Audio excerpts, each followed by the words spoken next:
mind asking. So my wrestling school, especially when I started in Florida, my style nowadays that you see, you didn't really see that. Not saying it didn't exist because I started training probably like 2016, 17, 18, somewhere around there. So my style definitely existed, but no one was doing it, especially on the indies. So I remember I started training, learned my basics in like 4 to 6 months. But the thing, I showed off my athleticism, like I could dive over the top rope, and that alone got me put on shows probably before I was even ready, because I had something that like no one else was doing, and it was making me stand out, at least in my area. Did you have any like experience outside of wrestling with athletics?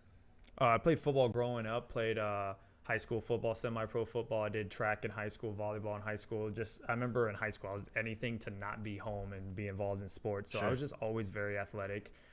Always loved, I used to go to this trampoline places to do flips. That's probably where I know most of my flips nowadays. That's what I wanted to ask, is just like, how does a person get to the point where they realize that they can just pull a backflip from like a standing position?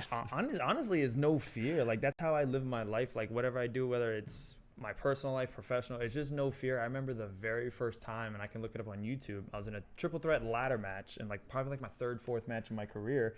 And send us this. We'll put it in the link to this. And literally my third, fourth match in my career, never practiced the 450 in a ring, just did it. I remember the guy was laying there and just pulled him in and did a 450. And I knew I could do it on a trampoline, but the first time I've ever done moves pretty much in the ring is when you see it for the first time. How much visualization does it take to get to the point where you're just like, I'm going to do the 450 now? Like in that moment. Oh, no, it's just one of those, like, when you have adrenaline flowing through you, you have to commit.